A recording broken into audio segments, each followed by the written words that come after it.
The jackdaw sat on the cardinal's chair. Bishop, and abbot, and prior were there, many a monk, and many a friar, many a knight, and many a squire, with a great many more of lesser degree, in sooth a goodly company, and they served the Lord Primate on bended knee. Never, I ween, was a prouder scene, read of in books, or dreamt of in dreams, than the Cardinal Lord Archbishop of Rheims. In and out through the motley rout, that little jackdaw kept hopping about, here and there like a dog in a fair, over comfits and cates, and dishes and plates, cowl and cope, and rochet and pall, mitre and crozier. He hopped upon all with saucy air. He perched on the chair where, in state, the great Lord Cardinal sat in the great Lord Cardinal's great red hat, and he peered in the face of his lordship's grace, with a satisfied look, as if he would say, "We two are the greatest folks here today." And the priests, with awe, as such freaks they saw, said, "The devil must be in that little jackdaw."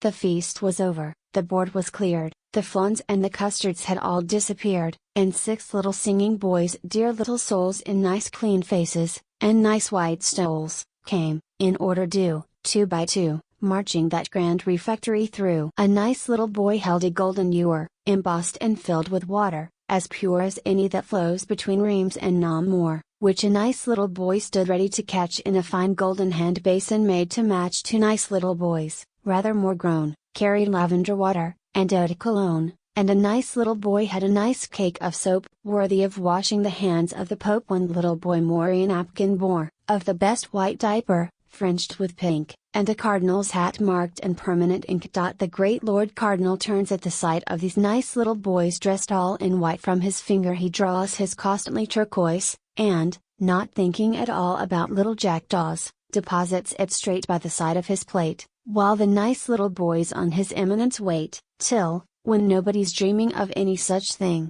that little jackdaw hops off with the ring. There's a cry and a shout, and a deuce of a root, and nobody seems to know what they're about, but the monks have their pockets all turned inside out. The friars are kneeling, and hunting, and feeling the carpet, the floor, and the walls, and the ceiling. The cardinal drew off each plum-colored shoe, and left his red stockings exposed to the view. He peeps, and he feels in the toes and the heels. They turn up the dishes, they turn up the plates, they take up the poker and poke out the grates, they turn up the rugs, they examine the mugs, but, no such thing, they can't find the ring. And the abbot declared that, when nobody twigged it, some rascal or other had popped in, and pricked it.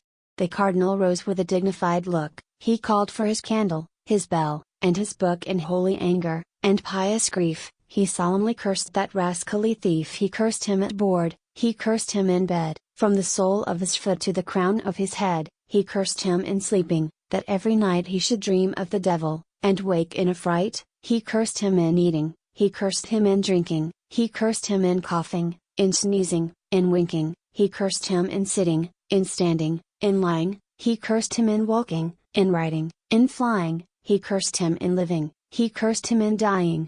Never was heard such a terrible curse. But what gave rise to no little surprise, nobody seemed one penny the worse. The day was gone, the night came on, the monks and the friars they searched till dawn, when the sacristan saw, on crumpled claw, come limping a poor little lame jackdaw, no longer gay, as on yesterday. His feathers all seemed to be turned the wrong way, his pinions drooped, he could hardly stand, his head was as bald as the palm of your hand, his eye so dim, so wasted each limb, that, heedless of grammar, they all cried, "That's him! That's the scamp that has done this scandalous thing! That's the thief that has got my Lord Cardinal's ring!" The poor little jackdaw, when the monks he saw, feebly gave vent to the ghost of a caw, and turned his bald head, as much as to say, "Pray, be so good as to walk this way."